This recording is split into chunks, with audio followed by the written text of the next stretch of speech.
Vale, pues son las 4, así que vamos a poder empezar este webinar sobre iluminación en espacios deportivos. Es una iniciativa que ha salido del grupo de trabajo del clúster de iluminación SICAT. El grupo de trabajo está liderado por Magda Iber, de la empresa Aselum. Y bueno, pues en este webinar pues tenemos a varios ponentes. Empezaremos con Carlos Sierra, que ya está conectado con la presentación online, ¿vale? Que nos hablará un poco pues de presentaciones generales, criterios de diseño. Por favor, os pido a todos silenciar vuestros micros, que es muy importante, porque si no hay ruido.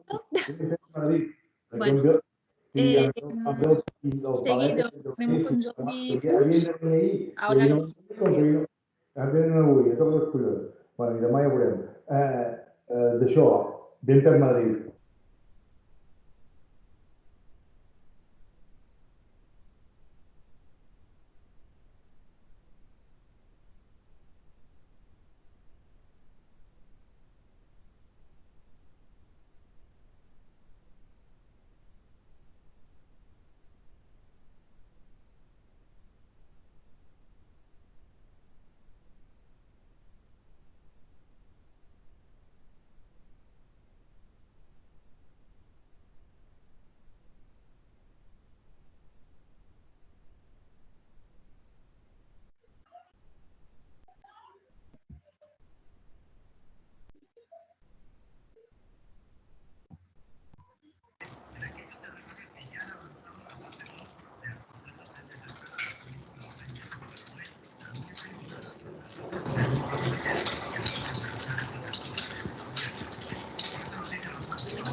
Carlos, creo que lo tienes en silencio el micrófono. Ya, aunque es que le estoy... Y has dejado de compartir pantalla, Carlos.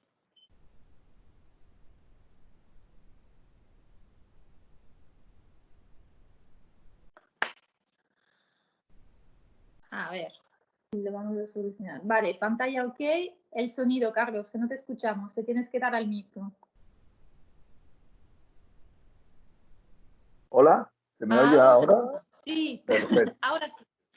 Muy bien, pues después de haber resuelto los problemas técnicos, voy con la presentación. En principio, mi parte corresponde a dar un poco lo que serían los aspectos que inciden o que debemos tener en cuenta a la hora de hacer un proyecto de iluminación de algún espacio deportivo. Para ello he dividido la presentación en estos puntos que tenemos definido aquí. Primero unas consideraciones generales y después todo lo que son los aspectos en cuanto a criterios de diseño, y después un punto que creo importante, que es analizar un poco los diferentes componentes de la instalación de iluminación, pues qué pedirles o qué tener en cuenta a la hora de seleccionar componentes o fabricantes para la iluminación de este tipo de espacios. Bien, como supongo que todos conocemos, en los últimos años la revolución LED, no solo en cuanto a fuente de luz, sino en cuanto a todo el tema de luminarias, drivers o sistemas de control, ha provocado que la iluminación de los diferentes espacios pues se haya cogido un cariz diferente y nos planteemos actualmente de lo que sería una iluminación que podríamos definir como dinámica, ¿no? Antes, cuando solo existían las lámparas de descarga, pues únicamente nos planteábamos escenas de iluminación estáticas. Y hoy en día es posible ver eventos deportivos en los cuales se van modificando las condiciones de luz, no solo en cuanto a intensidad, en cuanto a color, en cuanto a distribución, etcétera. Y todo eso se ha logrado gracias al avance de toda la tecnología. Además, en cuanto a las fuentes de luz LED, todo lo que es una vida útil, eficacia, colores, tonalidades, etcétera, y y unido a las ópticas tan ajustadas que existen hoy en día para las aplicaciones del alumbrado, pues hace que nos permitan definir o que haya cambiado totalmente la forma en que nos planteamos la iluminación de los espacios, ya no solo deportivos, pero en la iluminación deportiva, sobre todo con la llegada de la potencia que se necesita en este tipo de instalaciones, pues hablamos de luminarias de 1000 vatios, de 2000 vatios de LED, que ya son unas potencias que para este tipo de tecnologías son verdaderamente elevadas. Bien, cuando hablamos de espacios deportivos, lo primero que hacemos es ver dónde podemos encontrar información o documentación. Entonces, hay una norma, que es la norma tanto española como europea, que según ha comentado Mar Baidé, ha salido una última edición bastante renovada, y en la que establece cuáles son todos los criterios de iluminación para este tipo de espacios. Básicamente, lo que tenemos que tener en cuenta cuando planteamos la iluminación de un espacio deportivo es qué estamos iluminando. Para ello, pues, hablamos por un lado del área principal de juego, que es donde se desarrolla toda la actividad, y después hablamos de todo lo que sería el área total, que contempla pues todo lo que son la zona de seguridad, árbitros, banquillos, etcétera, que la podemos considerar como una zona perimetral alrededor de la zona de juego. Por otro lado, hablamos también de un área de referencia como la que empleamos cuando realizamos los cálculos lumínicos, y dentro de esos cálculos lumínicos es muy importante definir una malla de cálculo que sea suficientemente representativa de todo lo que está acaeciendo dentro del juego. ¿Debido a qué estamos hablando de unas superficies que en algunos casos pueden llegar a ser muy grandes, de más de 100 metros de longitud, con lo cual la zona o la malla de cálculo, en función de su densidad, puede alterar los resultados según como quede. Básicamente, cuando nos analizamos los diferentes aspectos o los requisitos que tratamos de evaluar cuando planteamos la iluminación de un recinto deportivo, pues vemos que hay varios aspectos o varios factores que debemos tener en cuenta. En primer lugar, he puesto aquí el caso de un pabellón deportivo, es que se pueden realizar múltiples actividades deportivas dentro de un mismo recinto. Y no es lo mismo un partido de fútbol sala que un partido de balonmano, que de básquet o de voleibol. Las condiciones visuales, el movimiento de la pelota y de los jugadores varía, y en principio la iluminación del espacio tiene que tratarse de una forma adecuada para garantizar el máximo confort visual en las diferentes disciplinas que se llevan a cabo. Por otro lado, hay que tener en cuenta que algunos deportes individuales, como pueden ser el tenis, el patinaje artístico, etcétera, pues pueden ser muy sensibles. El juego puede ser muy sensible si la iluminación está mal proyectada.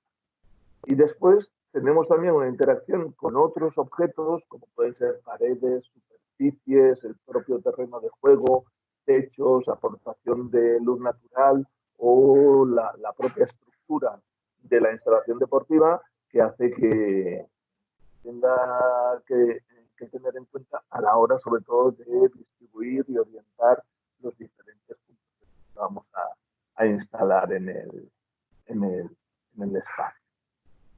Por otro lado, también tenemos, como he comentado, diferentes tipologías de espacios deportivos. Podemos hablar desde piscinas, polideportivos, pistas de tenis, campos de fútbol, estadios de atletismo, etcétera, y cada uno con sus requisitos y condicionantes especiales y particulares. Con lo cual, cada uno de ellos, si consultamos las normas o las recomendaciones que he comentado antes describen un poco cuáles son las necesidades lumínicas de cada uno de las disciplinas en concreto que por tiempo no podemos entrar a detallar. Otros aspectos que también influyen en la iluminación de este tipo de espacios, pues son, por un lado, el confort de los diferentes usuarios que intervienen, todos los jugadores, espectadores, árbitros, etcétera, aspectos ambientales en el punto de eficiencia energética, de sostenibilidad, que influyen en todas las instalaciones de iluminación, el consumo energético que vamos a tener, sobre todo también cuando hablamos de instalaciones que tienen un uso, pues muchos pabellones, muchas instalaciones tienen un uso muy limitado en el tiempo, ¿no? El estadio de un equipo de fútbol de primera división, pues únicamente se usa durante un partido cada semana. Y después el hecho de disponer también del consumo o de los puntos de consumo eléctricos que vamos a tener, que generalmente estamos hablando de cosas relativamente importantes para lo que a instalaciones de alumbrado se refiere. Por otro lado, hablamos también de que podemos tener una serie de características que hagan que tengamos que tener en cuenta factores importantes como la seguridad. Justo aquí los ejemplos que podemos encontrarnos en una piscina. En una piscina, pues obviamente todo lo que es seguridad eléctrica, por un lado, y luego a la hora de seleccionar los tipos de luminaria por temas de corrosión o condensación en las propias luminarias, pues son aspectos que pueden influir mucho en el resultado final de la iluminación. En pabellones polideportivos podemos encontrarnos la solución de colocar alguna malla protectora para evitar pelotazos o impactos de los objetos de juego, de pelotas, de discos, etcétera, que puedan llegar a ocasionar un...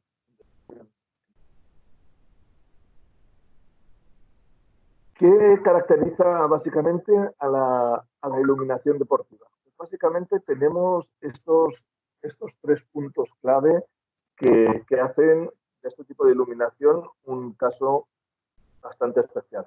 Por un lado, estamos hablando de los jugadores como usuarios principales de la iluminación, pues que se están desplazando y moviendo con acciones rápidas y para lo cual necesitan unas prestaciones visuales y lumínicas adecuadas al tipo de juego que están desarrollando.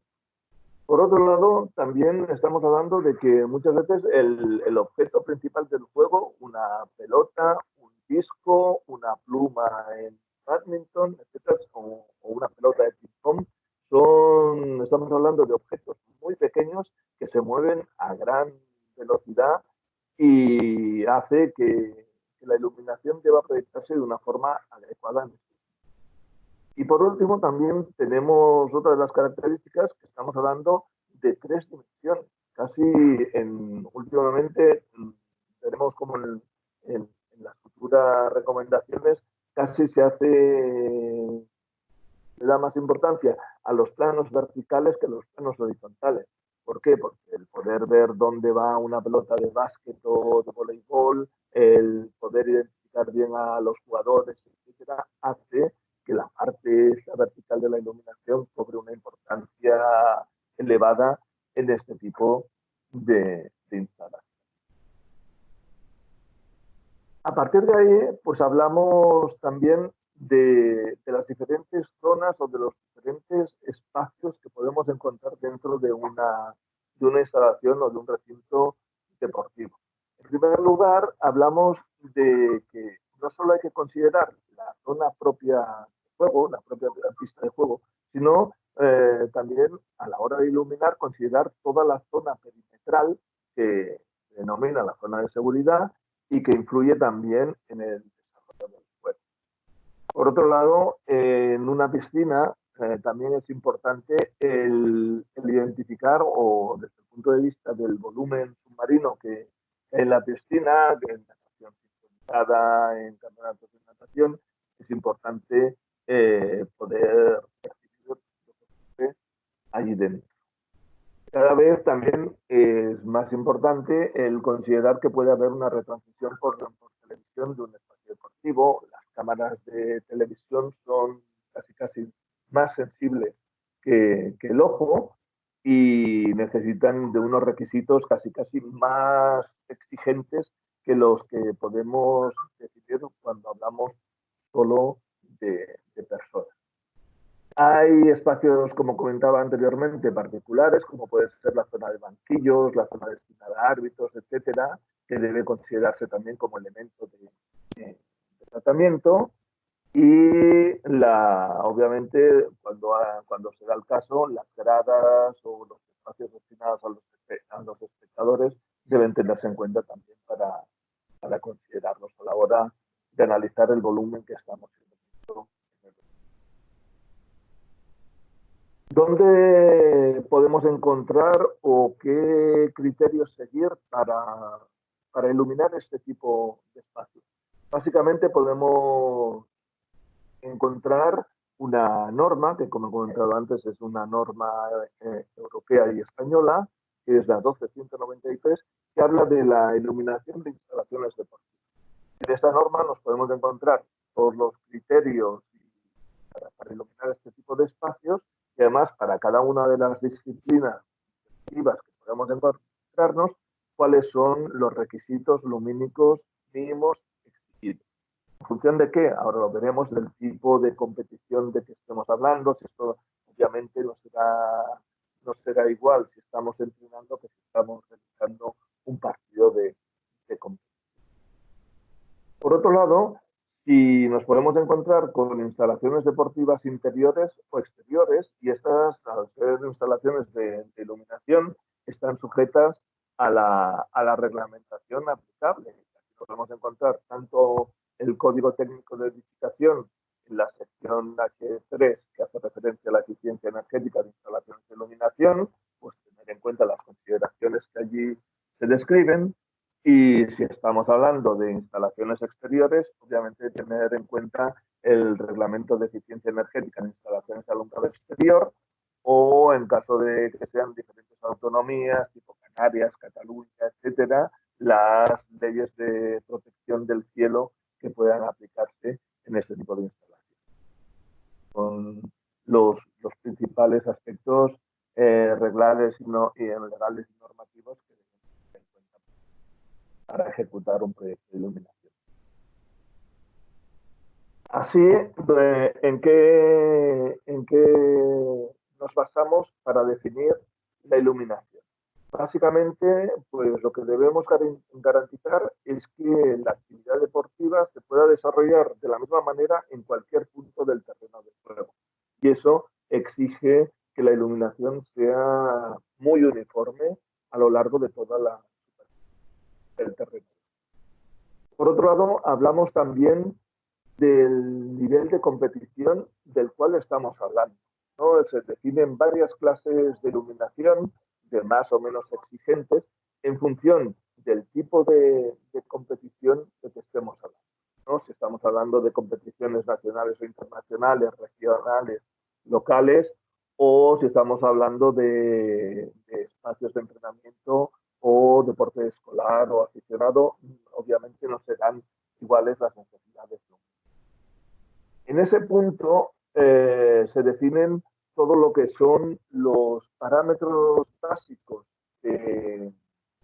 lumínicos que empleamos para iluminar este tipo de espacios.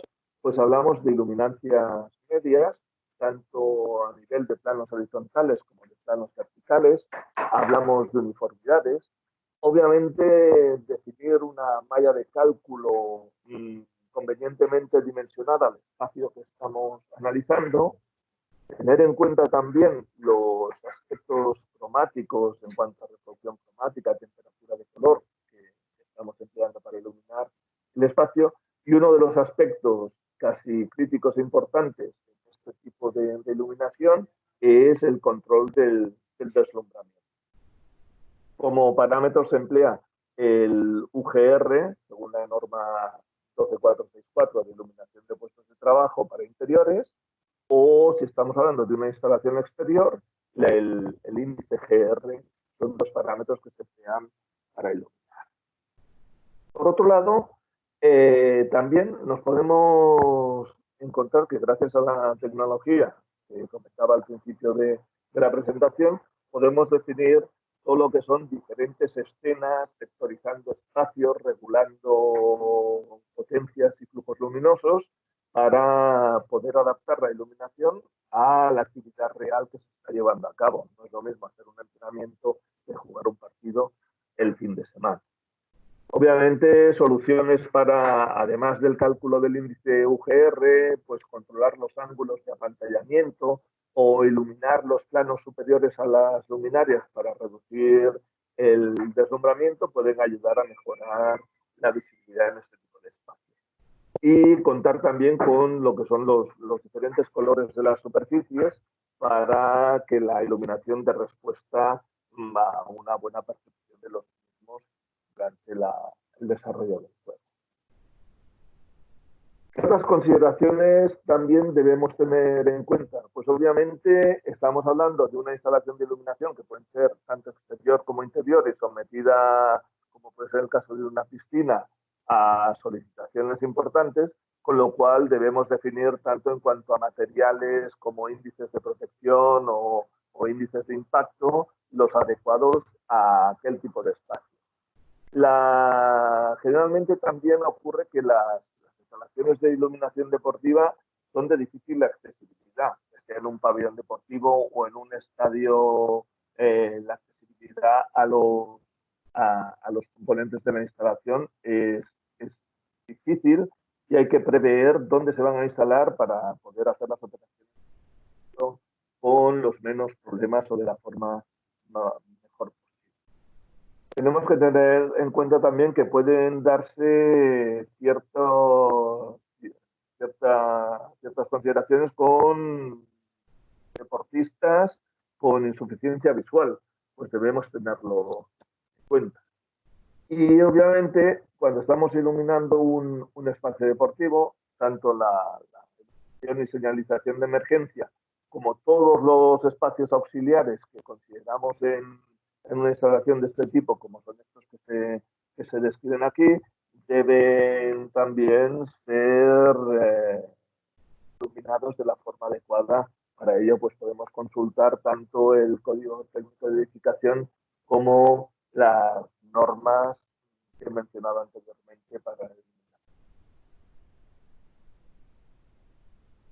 Entramos ahora en un poco el definir cuáles son las características de los diferentes componentes que tenemos que tener en la instalación de iluminación.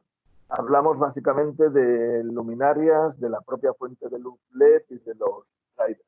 En este sentido, el Ministerio, el Español de Iluminación y el IDAE han desarrollado unas guías de lo que están bastante bien orientadas en el sentido de cuáles son las exigencias que debemos pedir a los diferentes componentes de la instalación de iluminación.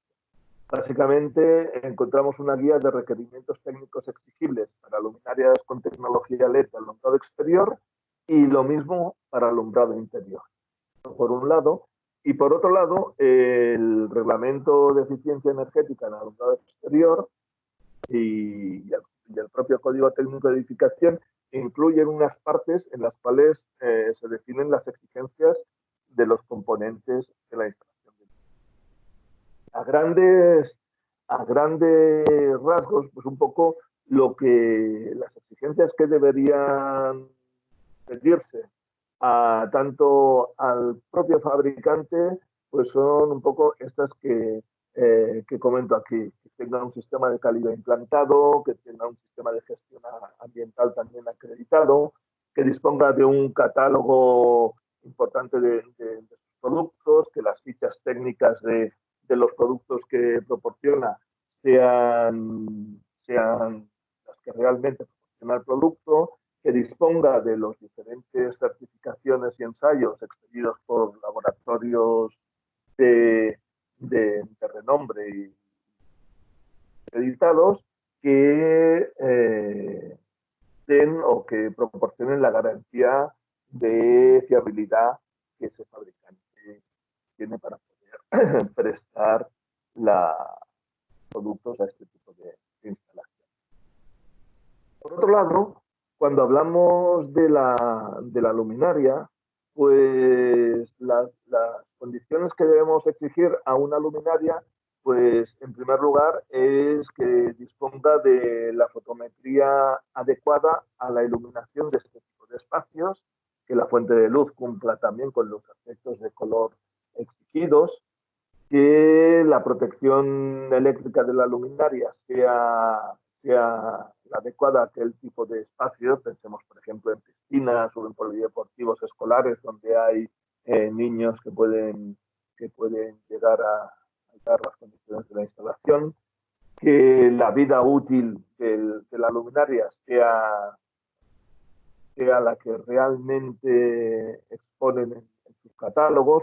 Para ello, pues, sobre todo en las fichas técnicas tiene que venir convenientemente indicado, debe estar bien definida para que todo lo que sea la estanqueidad, la protección y la resistencia a los impactos sea adecuada, y que el fabricante también disponga de todos los certificados y ensayos pertinentes para garantizar que el producto cumple con todas las exigencias, ¿no? Para que pueda establecer una garantía que generalmente se establece en unos 5 años de garantía total del producto, y sobre todo también ya hemos visto la dificultad que representa la accesibilidad a la instalación, pues que el mantenimiento de este tipo de luminarias sea de la forma más fácil y accesible para los operarios que en ella intervienen. Por otro lado, nos encontramos con otro elemento importante que es el driver. ¿Qué consideraciones tenemos que exigir al driver? Pues que sea el adecuado para la fuente de luz que estamos analizando, que el proceso de encendido y de regulación del flujo luminoso de la fuente de luz cumpla, que todo lo que es efecto flicker o el efecto de parpadeo que puede llegar a ocasionar las fuentes de luz esté dentro de los límites exigidos por la reglamentación, que tengan las protecciones contra sobretensiones para evitar sustos en este sentido, y obviamente lo mismo que se le pedía a las luminarias, ¿no? Certificados de garantía, fichas técnicas, cumplimientos con la normativa comunitaria, etcétera, que se puede recoger en las anteriores publicaciones que he comentado anteriormente. Y dicho esto, espero haber dado una introducción rápida, no disponía de más tiempo.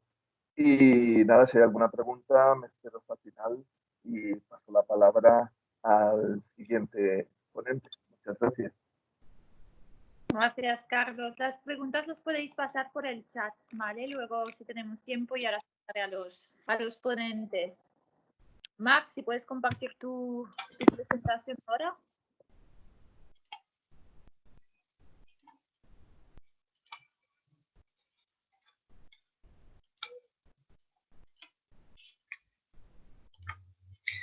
¿Se ve en mi pantalla? Sí, se ve perfecto. ¿Se ve mi presentación? Sí, se ve tu presentación perfectamente. Ok. Buenas tardes, yo soy Marc Baivé de la empresa Selum. Nosotros somos un laboratorio de ensayos de luminotecnia y en este apartado vamos a hablar sobre los temas relacionados con las auditorías lumínicas en los proyectos de iluminación de instalaciones deportivas. Para empezar en esta webinar nos vamos a centrar en el estándar español, la UNE 12293, la del 2009. Es importante destacar que dentro de muy breve o ya ahora saldrá una pequeña actualización de la nueva norma con algunos cambios, pero sobre todo todo lo que vamos a hablar casi se mantiene en el futuro estándar, por lo que también se podrá aplicar. Para empezar, el estándar nos marca qué puntos tenemos que realizar tanto en el programa de cálculo como en la auditoría de iluminación. Siempre es mejor cuando hagamos el proyecto lumínico con un programa de cálculo que los puntos de cálculo sean muy parecidos a los puntos de medición luego en el campo, porque así podremos comparar realmente si el proyecto se ha realizado correctamente o, otro tema muy importante, si los enfoques de los proyectores se han hecho correctamente, porque es un fallo muy grave en las instalaciones que ocurre bastante a menudo. Entonces, para comparar rápidamente, siempre se recomienda que la malla de cálculo sea similar a la malla que se realizará en campo. Y en el estándar te marca la fórmula, que tenéis esta fórmula de aquí, que nos indica cuál tiene que ser la interdistancia del mallado para realizar las mediciones. Utilizando esta fórmula de aquí, con el punto más largo de la distancia del campo, podemos encontrar la interdistancia entre puntos. Y con esto nos creamos nuestro mallado. En campos tipo campos de fútbol realmente aparecen muchos puntos de medición y es importante realizarlos para, por ejemplo, calcular las uniformidades. Por lo tanto, no solo es una medición en el centro del campo, abajo la portería y en el córner, sino que hay que realizar los puntos, todos los puntos del mallado. Si nos encontramos campos irregulares, también el estándar nos marca una pequeña guía de cómo realizar tanto el mallado de cálculo como el mallado de medición. Por ejemplo, nos marca un ejemplo de un campo de atletismo donde los puntos ya no es una matriz cartesiana, sino que tiene que ser acorde con el radio de la curvatura del campo de atletismo. Esto es importante, porque si no los valores de calculados versus los medidos pueden ser bastante diferentes. Por lo tanto, en campos curvos se tiene que utilizar también este tipo de mallado. Los parámetros que tenemos que medir en la instalación realmente son los mismos que utilizamos en un programa de cálculo. Lo que hay unos parámetros que son más sencillos que otros de medir. También los instrumentos a utilizar, algunos más sencillos, algunos más complejos o un poco más caros de obtener. El parámetro más importante es la iluminancia, el lux, eso es muy sencillo de calcular y de medir. Los valores de uniformidad también son importantes para evitar las manchas en el campo y también tener una buena uniformidad en los planes verticales para las cámaras de televisión. Y también los parámetros de color. Este parámetro muchas veces se da de producto, de luminaria, pero luego en campo tenemos que comprobar que realmente la reproducción cromática de la fuente de luz es la que se tendría que instalar. Hay otros parámetros más también importantes que a veces no se van a medir en campo, pero son muy importantes, como son el deslumbramiento, sobre todo el UGR y el GR, y nuevos parámetros de color que han aparecido en el nuevo estándar, como es el TLCI, que luego lo explicaremos. Y también el tema del flicker, ya que las luminarias si tienen un rizado importante en su señal de luz, puede provocar, por ejemplo, que en las cámaras de televisión se vean rayas negras y es un problema. Entonces, en el nuevo estándar, en el actual no, pero en el nuevo sí, ya aparecerá los valores mínimos que se tienen que cumplir de flicker de los productos. Pero este parámetro también es importante medirlo en campo.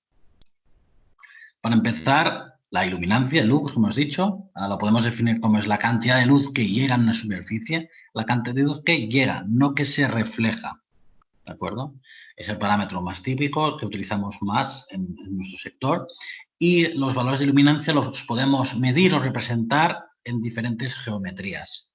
El más típico es el de la iluminancia horizontal, que es el que más utilizado, que el estándar nos marca los valores de iluminancia horizontal que tiene que tener el campo deportivo, pero también es importante analizar y medir la iluminancia vertical.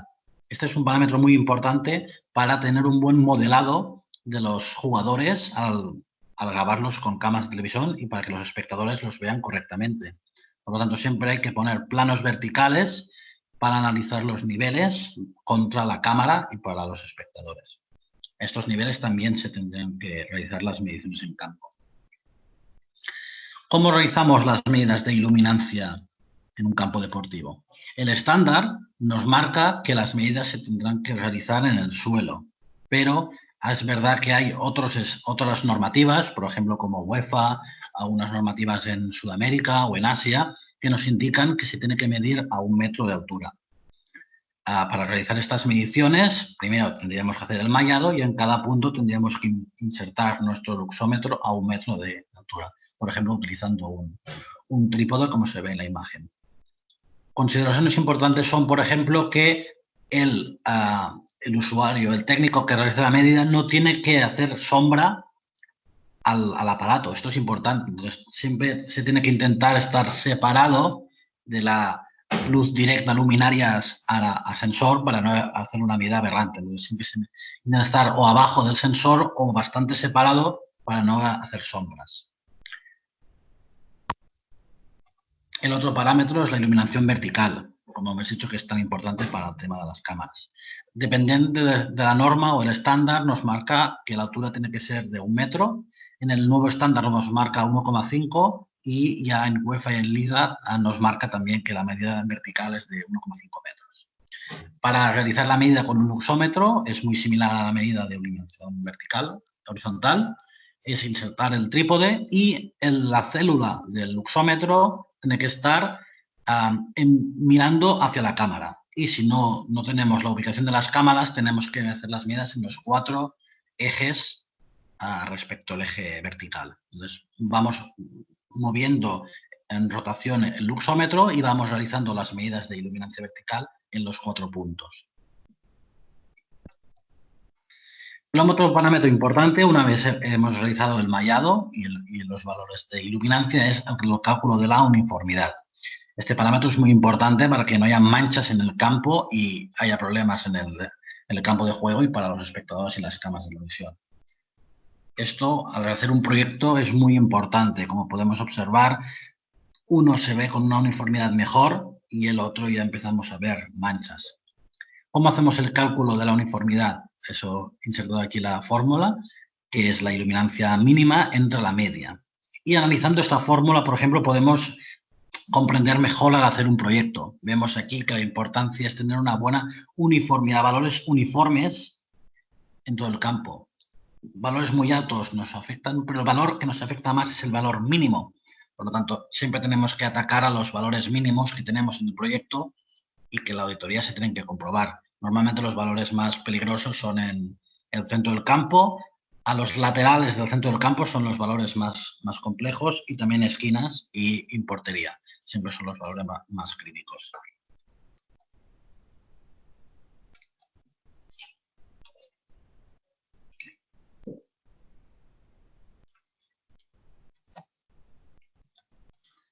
El otro parámetro importante que nos indica la norma que hay que cumplir es el deslumbramiento. Para instalaciones deportivas tenemos 2 deslumbramientos. Tenemos el UGR, que sería para instalaciones de interior, donde hay paredes, pues utilizamos el UGR. Para exteriores utilizaremos el GR. El UGR lo que tiene en cuenta es la luminancia directa de luminaria a observador y también tiene en cuenta los reflejos del entorno, es decir, el brillo que nos provoca las paredes. La relación entre los 2 brillos, las 2 luminancias, es lo que nosotros entendemos como deslumbramiento UGR. Por lo tanto, este valor es bastante complicado de medir en campo. Sí que hay instrumentos para medir el UGR, pero normalmente, pues son aparatos complicados y bastante caros, se utiliza solo en el programa de cálculo. En el programa de cálculo podemos poner los observadores y ahí hacemos el cálculo del UGR. Pero sí que existen aparatos que puedan medir el UGR. Para el GR es un parámetro similar que se utiliza en exterior y es más o menos similar. No tenemos las paredes del entorno, pero sí que se calcula todo el entorno. Por ejemplo, las superficies horizontales del campo. Entonces, el UGR sería el similar. Normalmente el efecto es cuando levantamos mucho los proyectores porque queremos enfocar muy hacia adelante del campo, nos provoca este deslumbramiento que es muy peligroso y puede ser un problema grave para los jugadores o, por ejemplo, para los porteros. Entonces, siempre se intenta que los enfoques sean lo más hacia abajo posible. Y esto también se tendría que analizar en los en las auditorías de iluminación. Vemos aquí la fórmula sacada del estándar. El otro parámetro que nos indica la normativa de iluminación deportiva es el índice de reproducción cromático. El índice de reproducción cromático lo que se indica es la capacidad de la fuente de luz, del color de nuestras luminarias, en reproducir los colores de la forma más real posible o la forma mejor posible. Para ello se utiliza una referencia. No se utiliza el sol, como mucha gente se piensa, sino se utiliza un patrón, ¿de acuerdo? El patrón que se utiliza es dependiendo de la temperatura de color. Para temperaturas de color neutras y cálidas se utiliza el iluminante A, que es una lámpara halógena a 856 Kelvin. Para mayores de 4000 se utiliza el iluminante D65, que es el de luz día. Por lo tanto, el reproducción cromático nos compara respuestos patrones y nos dice si con estos colores veremos bien los colores del campo. Importante destacar que el RA solo tiene en cuenta el cálculo en los primeros 8 colores de la tabla. No coge los valores saturados ni el color rojo.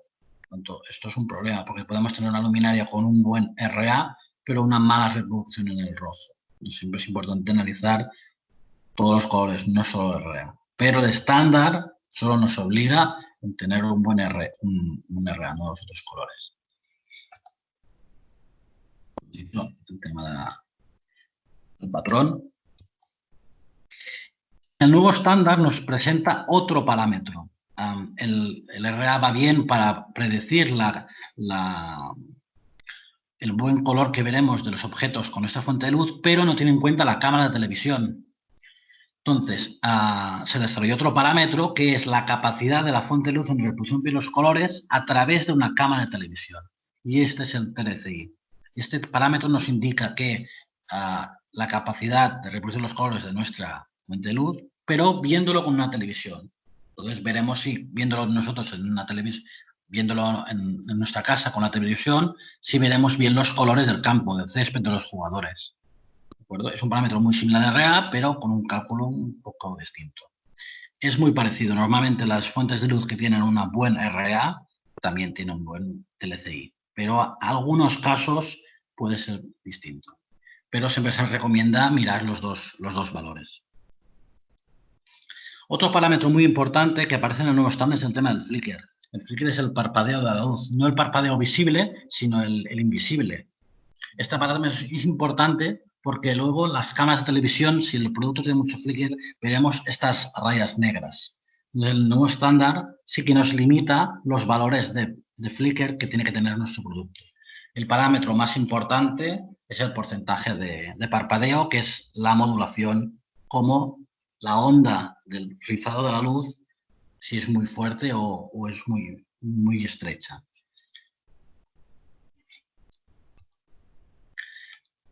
El parámetro de flicker no nos indica si aparecerá el efecto estroboscópico. El efecto estroboscópico es cuando nosotros tenemos un movimiento repetitivo y vemos el efecto de las discotecas o la de rueda del avión, que lo vemos un movimiento entrecortado.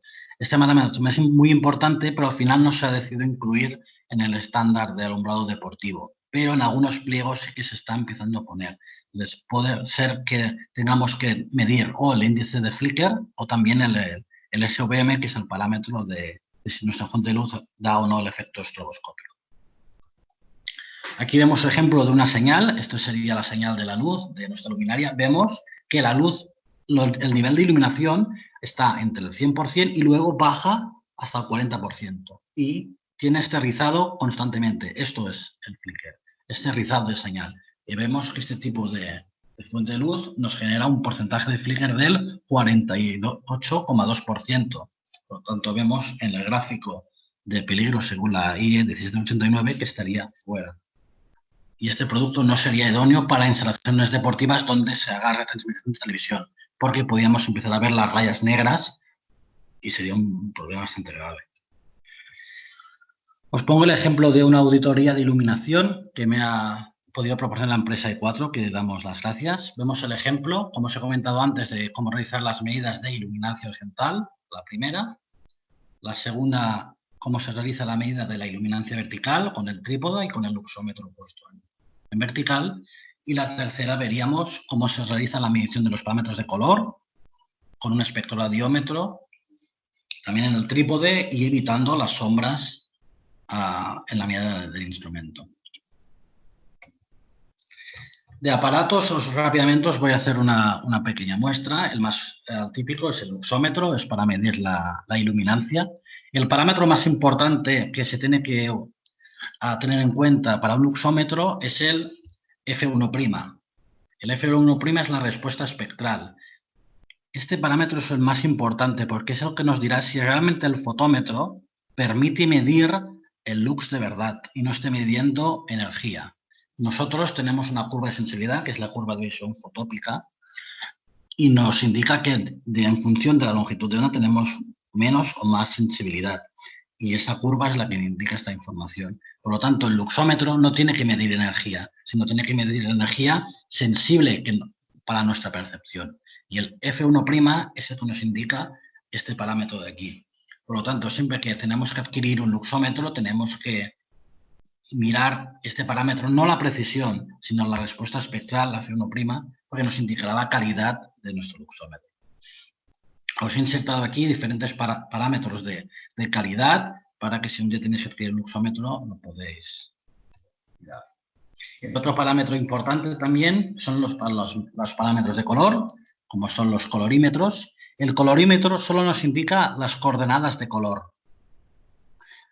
Por lo tanto, solo nos puede medir las coordenadas de color o la temperatura de color. No nos permite analizar el espectro, que es la base para sacar luego muchas informaciones o la reproducción cromática. Entonces, estos aparatos anteriormente se utilizaban mucho, pero ahora están bastante obsoletos. El parámetro mejor para medir los parámetros de color son los espectroradiómetros. Estos aparatos sí que permiten analizar todo el espectro de la luz visible y de ahí sacamos matemáticamente coordenadas cromáticas, temperatura de color, reproducción cromática, el TLCI.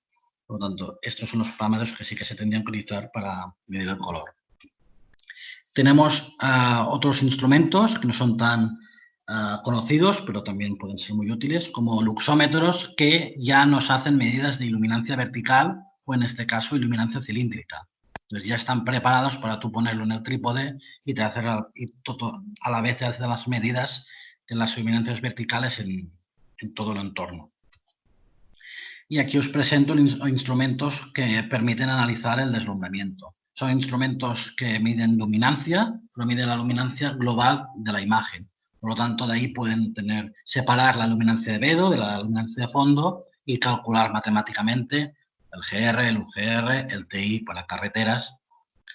Esos instrumentos son muy interesantes, pero aún hoy en día tienen un precio bastante elevado. Por lo tanto, cuesta que la industria se pueda cargar de estos instrumentos y poder hacer las comprobaciones. Pero poco a poco van apareciendo más, los costes van bajando y van entrando más en la industria.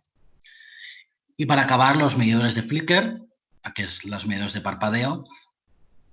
Realmente un medidor de flicker lo que es un luxómetro, un fotómetro, pero que mide extremadamente rápido. Puede medir 0,01 segundos el valor de la luz y, por lo tanto, puede medir y calcular toda la señal de la onda. Entonces, desde ahí podemos hacer los cálculos de índice de Flicker o el SVM del efecto estroboscópico. Muchas veces los aparatos de flicker van unidos a un espectroradiómetro y muchas veces los equipos lo tienen los dos a la vez, pero realmente el medidor de flicker solo es un fotómetro. Cualquier duda que tengáis para equipos, pues podéis conectarme y os doy información. Con todo esto, muchas gracias y dejo paso al siguiente ponente. Hola, buenas tardes. Vamos a ver. Ahora sí, muy bien. Soy Jordi Puig, responsable técnico de la empresa Novatilu, del Departamento de Alumbrado Público. Y bueno, vamos a dar quizá una visión un poco distinta. Voy a compartir la imagen. Creo que la veis ya.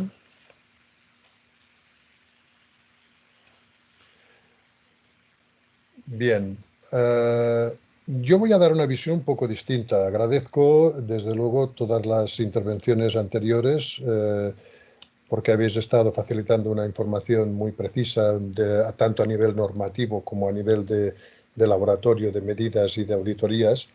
Pero yo voy a dar, recogiendo un poco el guante de lo que ha dicho Carlos, en relación a todo lo que son las especificaciones y requerimientos técnicos de las luminarias. Como fabricante, pues quiero dar una visión un poco más fácil, ¿no?, de cara al usuario final, a los clientes, a los instaladores que deben poner en marcha este tipo de instalaciones. Vamos a dar quizá una visión un poco más pragmática de cuáles son las consideraciones más importantes a la hora de poner en marcha una instalación. La primera cuestión que quiero abordar es que se trata de algo bastante distinto a lo que es el alumbrado público. Sí que nosotros, como especialistas en alumbrado público y la mayoría de instaladores, pues el tema del alumbrado de calles, de viales, pues es algo que más o menos está muy asumido, digamos, muy tipificado, y por tanto, pues la resolución y la puesta en marcha de un sistema de alumbrado vial pues es relativamente más comprensible y más fácil, ¿no? Pero no es así con instalaciones de tipo deportivo, porque sobre todo con la nueva tecnología LED nos vamos a encontrar con cuestiones importantes a considerar. La primera de ellas, y bueno, reitero un poco lo que ha dicho Carlos, me refiero a que en alumbrado vial pues nos regimos principalmente por lo que es el reglamento de eficiencia energética, y en cambio en instalaciones deportivas principalmente nos regimos por la norma UNE 12.193.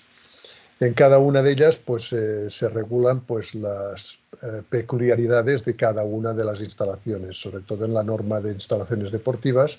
Pues lo que tenemos pues es todo lo que es relativo a cada uno de los deportes, en qué circunstancias se deben iluminar, cuáles son los requerimientos en función pues de las categorías, etcétera, etcétera. Para tener una visión también algo distinta una de otra, otra cosa importante es que normalmente en estudios de viales trabajamos con estudios lumínicos tipo. Ya sabéis que son estos estudios lumínicos en que ya viene todo bastante prefijado, se introduce una serie de parámetros y podemos efectuar el estudio lumínico. Pero no es así en estudios lumínicos para instalaciones deportivas, donde tenemos algo muy específico y cada vez es bastante distinto al anterior estudio. No hay unos patrones muy fijos, ¿no? Otros condicionantes especiales que creo que vale la pena tener en cuenta y que en algunos aspectos ya se han citado aquí, son los condicionantes que fijan las federaciones deportivas, la UEFA, por ejemplo, también, y cuáles son los condicionantes de cara a retransmisiones televisivas. Lo que ahora estaba hablando Marc, por ejemplo, respecto al flicker, ¿no? El flicker es un parámetro muy importante, desde luego, para evitar las franjas negras, pero también hay algo muy importante que quería añadirlo, puesto que el flicker también es mucho más restrictivo en el caso de tener una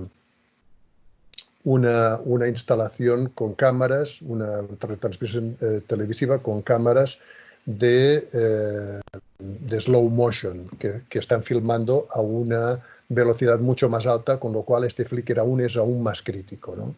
La temperatura de color también lo ha citado ya Marc, la homogeneidad y los niveles. Desde luego, todo esto son requerimientos como muy importantes y muy especiales, ¿no?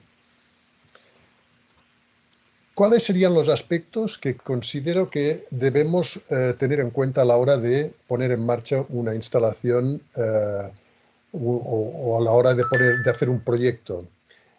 Quizá uno de los aspectos que considero como muy importante, porque afecta mucho al resultado final, es la gran importancia que tiene el saber y el poder reproducir lo más fielmente el espacio que tenemos que estudiar. A la hora de hacer el estudio lumínico, así como en una calle normalmente pues tenemos una superficie plana con un ancho de vial, etc., aquí en el estudio lumínico de una pista no solamente vamos a considerar pues la superficie plana del terreno de juego.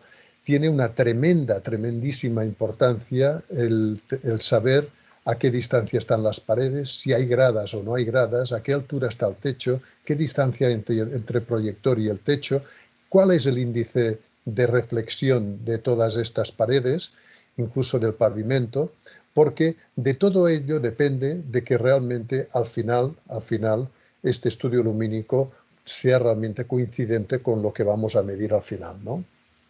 Con lo cual, esto considero que es uno de los factores muy importantes, al menos así lo tenemos en cuenta en Novatilu, que es donde estamos realizando pues, estudios lumínicos para instalaciones y, por tanto, pues, nos hemos dado cuenta que este parámetro es absolutamente fundamental. Otro aspecto importante, lógicamente, al menos en nuestro caso, pues contamos con qué herramientas son las que debemos utilizar. Pues en nuestro caso utilizamos pues, nuestras gamas de proyectores de potencias bajas y medianas y las gamas de proyectores de alta potencia, hasta 1000 vatios. Y con unas distribuciones lumínicas especialmente pensadas para este tipo de aplicaciones, que principalmente van a ser distribuciones lumínicas circulares de distintos ángulos de abertura, o bien en algunos casos también podemos trabajar con distribuciones lumínicas asimétricas. Vamos a empezar quizá pues, por los pabellones indoor. Yo aquí he querido hacer una clasificación o poner dos ejemplos, quizá los más habituales, de cómo se resuelve un estudio lumínico dentro de un pabellón indoor. Y todos tienen sus ventajas e inconvenientes. Fijaros, tendríamos quizá un primer escenario posible con una matriz de proyectores y luego el otro con una iluminación bilateral. Fijaros que en este caso estaríamos hablando de unos proyectores que serían pues, circulares con un ángulo de abertura más o menos ancho en función de la altura, en función de otros parámetros, de la cantidad de proyectores, pues íbamos a tener un ángulo de abertura superior o inferior. Y partimos de que toda la iluminación va a ser totalmente, o bueno, prácticamente cenital, ¿no? Esto tiene ventajas porque se consiguen niveles de uniformidad pues, relativamente altos, pero tiene quizá el inconveniente de que si se trata, por ejemplo, de un pabellón de baloncesto, lógicamente los proyectores más cercanos a la canasta pues, van a provocar posiblemente algún tipo de deslumbramiento en el jugador. Con lo cual, también se dispone de este otro tipo de solución. Dos franjas, dos bandas laterales de proyectores iluminando hacia el centro de la pista, como es este caso de aquí, como podéis ver, ¿no? En este caso se consiguen también homogeneidades muy elevadas, puesto que con una altura adecuada y con ópticas asimétricas, en este caso, se podría conseguir pues, este tipo de respuesta. Tiene la ventaja de que, por tanto, se reduce bastante el deslumbramiento en los jugadores y las molestias y por tanto pues es una pista pues como muy práctica, muy cómoda. Esto sería más o menos quizá cómo resolveríamos un caso de unos pabellones indoor, dos soluciones.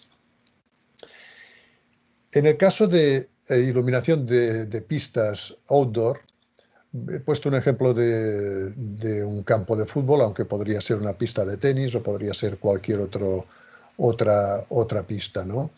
Pero he querido diferenciar una tipología que sería la correspondiente a una iluminación con 4 columnas, que es uno de los casos muy típicos, 4 columnas laterales, pero equidistantes a un cuarto, más o menos. Esta es una configuración muy clásica y en este caso, digamos que en función de la cantidad de luz que se necesite y por tanto del número de proyectores que podemos utilizar y que debemos utilizar para conseguir estos niveles de luz, pues vamos a poder utilizar un tipo de distribución lumínica u otro. Por ejemplo, si necesitamos una iluminación pues, con niveles más o menos altos, pues vamos a poder colocar distintos proyectores iluminando distintas zonas para conseguir unos niveles de homogeneidad elevados, a la vez que una cantidad de luz también elevada. Ahora bien, hay pistas, hay campos que solamente se requiere un poco de iluminación pues para entreno, pues porque necesitan poca luz y entonces allí es difícil poder poner tantos proyectores de mucha potencia concentrados en pocas zonas porque vamos a tener una homogeneidad o unas zonas de sombra muy elevadas. Entonces, en este caso, lo que nosotros pues, sugerimos ocasionalmente pues, es utilizar un tipo de óptica asimétrica colocadas en esta disposición, donde se puede conseguir, pues, con niveles muy bajos de luz, se pueden conseguir pues, unos niveles de homogeneidad muy altos. Ambas soluciones son viables para distintos tipos de problemáticas y ambas tienen sus ventajas e inconvenientes. Simplemente habrá que saber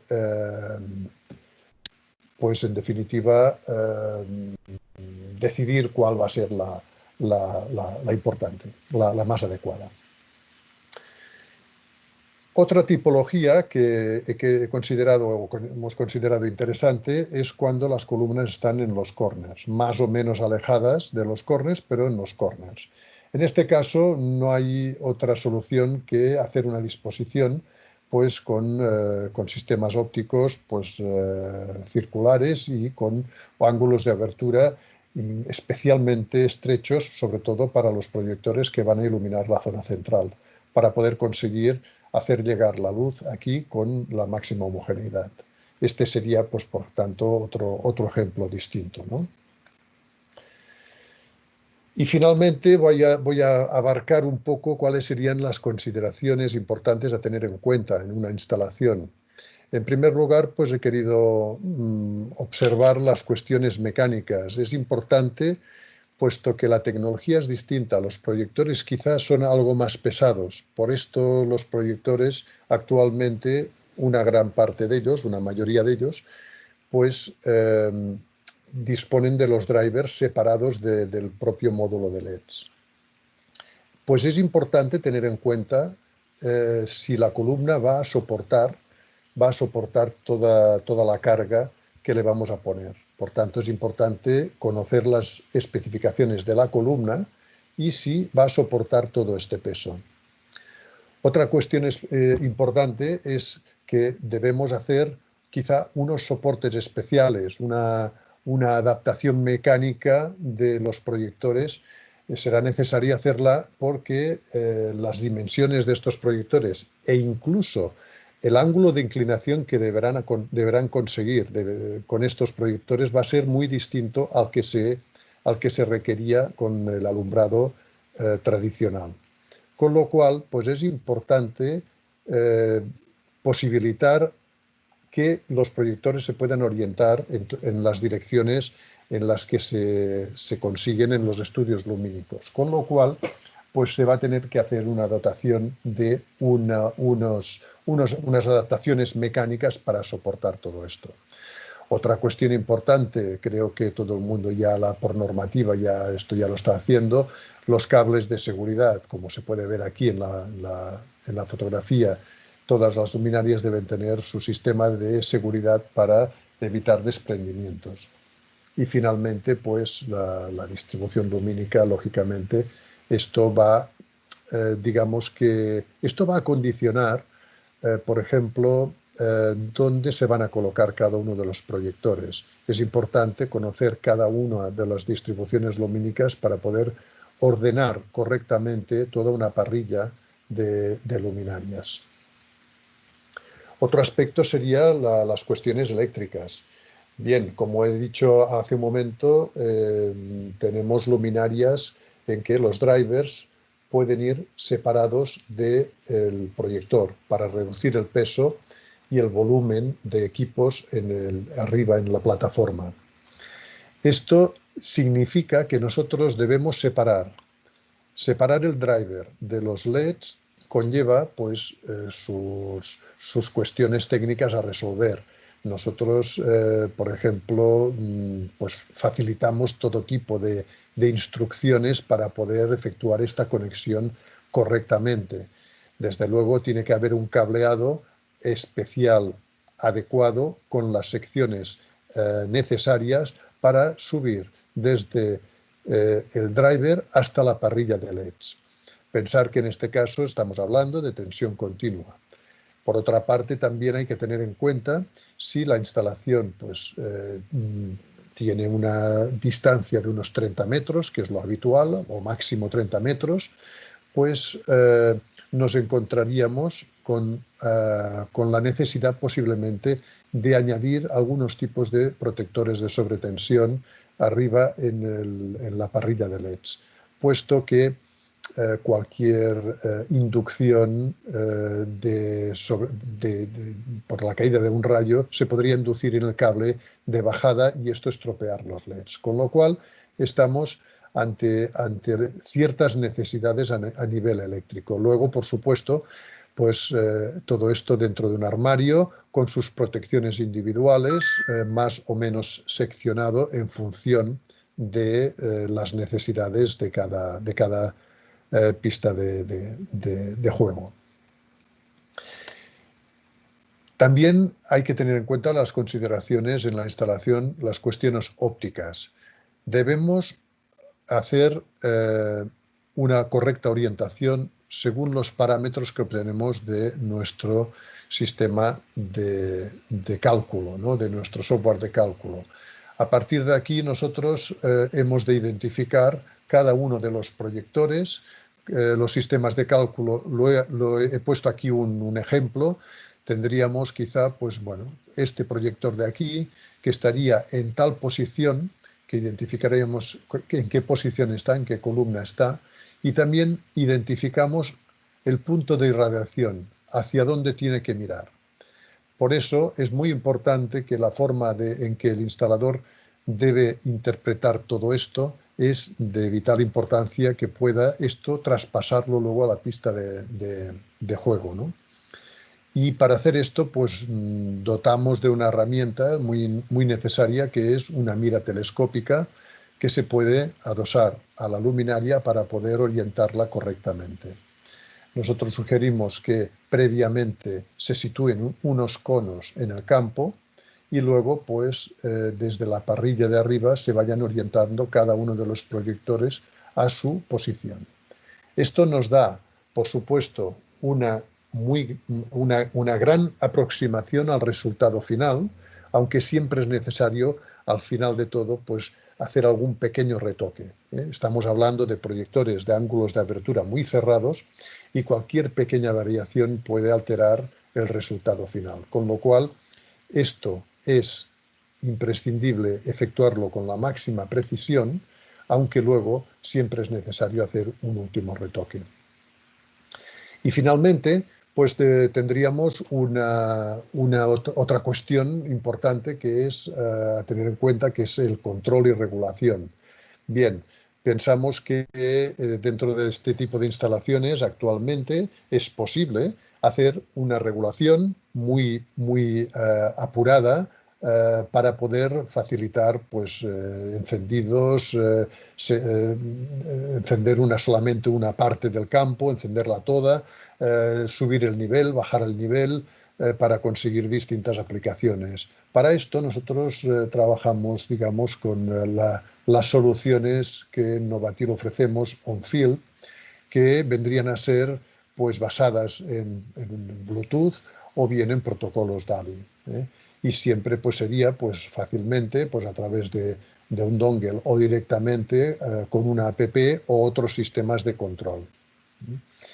A tener en cuenta, depende del estadio, las distancias entre las columnas puede ser muy grande, con lo cual es importante tener en cuenta que el sistema de comunicación debe llegar a tener estas distancias para poder crear la red de comunicaciones y poder controlar todo el alumbrado. Bien, y estas serían, pienso yo, quizá unas de las más importantes cuestiones a tener en cuenta, pues, para para abordar una instalación y que nosotros, en el caso de Novatilu, siempre ponemos a disposición de los instaladores para darles el asesoramiento para que al final tengamos un resultado exitoso de una instalación. Y pues nada, ponerme a vuestra disposición, me espero hasta el final de las intervenciones, si tenéis alguna pregunta, y estoy, por tanto, a vuestra disposición. Y paso la palabra a María Hernández. Muchas gracias. Hola, buenas tardes a todos. No sé si ya se me escucha. Voy a empezar a compartir ¿Se te escucha? pantalla. Sí. Sí, voy a empezar a compartir pantalla. Aprovecho para informaros que la sesión está grabada, ¿vale? Os la colgaremos como todas en el canal de YouTube y así la podréis volver a ver. Adelante, María. Ya se ve en la pantalla, entiendo, ¿no? Perfectamente. Perfecto. Soy, como comentaba mi compañero, soy María Hernández, me encargo del Departamento de Proyectos de Roblan.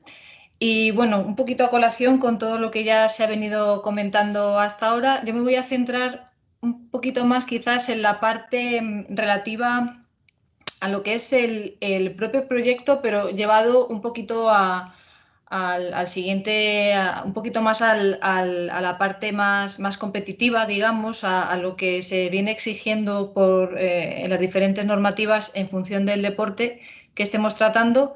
Y bueno, vamos a ver qué exigencias se tienen y qué herramientas utilizamos para desarrollar estos proyectos.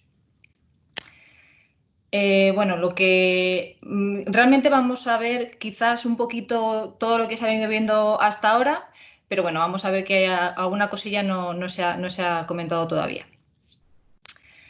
Bueno, lo primero que necesitamos saber antes de empezar a proyectar nuestra instalación deportiva, obviamente, son los datos relativos al proyecto. Como comentaba el compañero anteriormente, cuanto más detallada sea la instalación, cuanto más detalles nos den, pues obviamente el resultado que nos ofrezca el software de cálculo será muchísimo más real y más cercano a la realidad posible. Lo que sí es verdad es que en la práctica pues muchas veces nos tenemos que quedar con una serie de informaciones muy básicas porque el cliente no nos ofrece más o porque no disponen de ellas. Bueno, eso, diferentes consideraciones, pero al final realmente, por suerte, estos proyectos quizás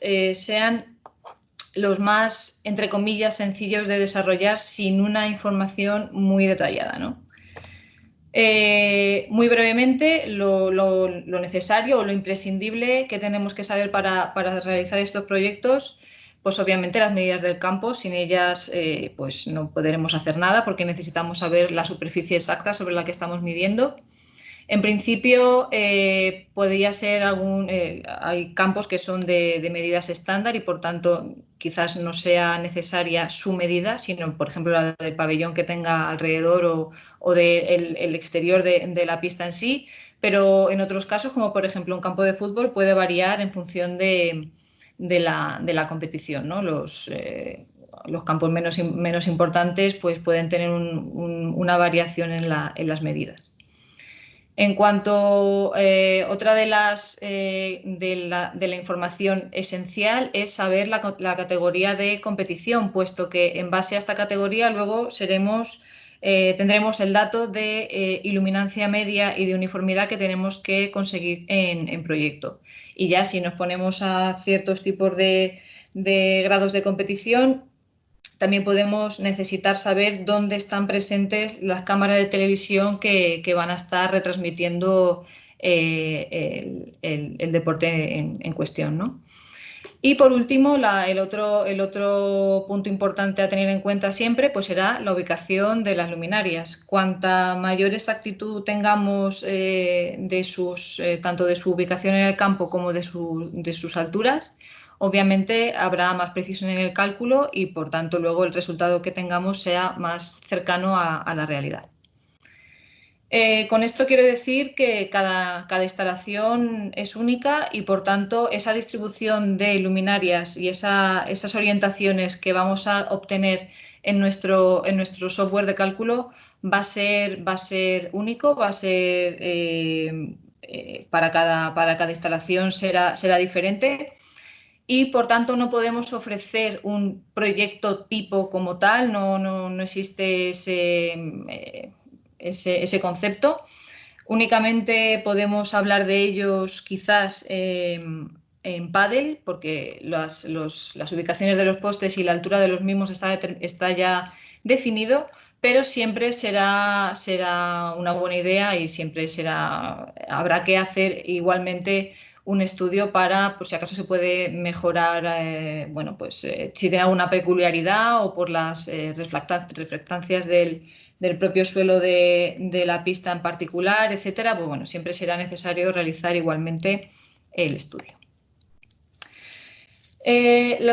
Como comentaba antes, una de las partes más importantes que tenemos que tener en cuenta es el tipo de competición que se va a llevar a cabo en el campo que tengamos entre manos, ¿no? Y en función de eso, pues tendremos que ver en la normativa las iluminancias y las uniformidades que estamos buscando. En ese sentido, en función también de la competición, puede ser que necesitemos ir subiendo, digamos, el grado o tengamos que ir buscando ese dato de iluminancia y de uniformidad en diferentes normativas. Como se ha comentado ya, la normativa base es la UNE 12193, esa es la que rige y la que nos va a dar el dato, digamos, que necesitamos. Pero a medida que vayamos subiendo en competición, puede ser necesario ir a buscar el dato a la normativa de la Federación Nacional en particular, que estemos en la Federación del Deporte que estemos trabajando, o bien ya, si son campos más importantes, tendremos que ir a buscarlo a las federaciones internacionales, puesto que la normativa 12.193 realmente se queda muy como en competiciones muy básicas. Como ya se ha comentado anteriormente, bueno, pues la que rige actualmente es la norma 12.193, que, como comentaba, define la uniformidad y la iluminancia que tenemos que conseguir. Como ya se ha dicho, se agrupan los deportes en interior y en exterior, y en base a si es de interior o de exterior, los valores que busquemos serán distintos. Y luego se clasifica cada competición en base al grado de profesionalidad, ¿no?, del deporte. Y en base a eso tenemos las clases de alumbrados, que será 1, 2 y 3, siendo la 1 la más importante, la que engloba tanto a la competición nacional e internacional como a las ligas regionales e incluso las locales. Pero bueno, en principio estaríamos en el caso de de competiciones nacionales e internacionales principalmente y algunas regionales. Y luego ya si son campos más de clase 2 y estamos básicamente trabajando competiciones locales o nivel de entrenamiento, y el nivel o la clase de alumbrado 3, que serían únicamente para competiciones locales y para entrenamiento o para el caso de deportes escolares, ¿no? Simplemente comparando los valores que se necesitan para un mismo deporte en competición, en una instalación interior o en una instalación exterior, vemos que para el balonmano la iluminancia horizontal es más elevada, se necesita un dato más elevado para los proyectos, para las instalaciones de interior que para las instalaciones exteriores. Como comentaba antes, cuando ya empezamos a subir el nivel de la competición, puede ser necesario irse a las federaciones nacionales o bien al propio Consejo Superior de Deportes, que nos puede indicar si hay algún tipo de restricciones, si la competición ya es nivel nacional o si es nivel internacional. Sobre todo, aquí es donde ya empezaremos a buscar toda la información relevante a las competiciones televisadas, puesto que la normativa 12.193 no toca tanto todo este tema de la televisión en cuanto a datos de iluminancias verticales, a valores como tal, ¿no? Sí que habla de iluminancias verticales, pero no no te exige valores para los diferentes deportes, ¿no? Y en el caso de este tipo de normativas, también pueden especificar algún tipo de recomendación en la instalación o, por el contrario, si se prohíbe instalar luminarias en alguna zona en particular del campo.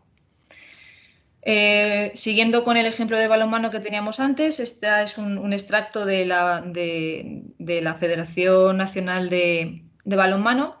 Y aquí ya vemos que empiezan a hablar de datos y de valores para el nivel, por ejemplo, de iluminancia vertical o un nivel de iluminación mínimo, que si recordamos, antes hablaba de 750 la normativa, pero sin embargo la Federación de Balonmano ya habla de 1500 lux, ¿no? Entonces ya vemos cómo es importante recurrir a este tipo de documentación para no perder o sea, para no tener errores luego en el cálculo.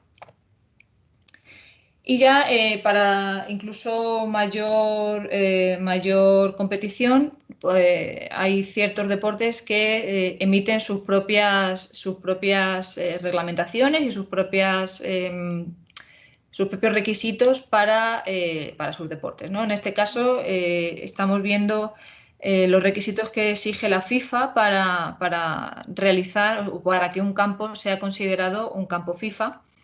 Y en este sentido el documento es muy amplio y contempla absolutamente todos los detalles relevantes a todo todo lo referente a un campo de fútbol, pero bueno, la parte de iluminación obviamente también está muy definida.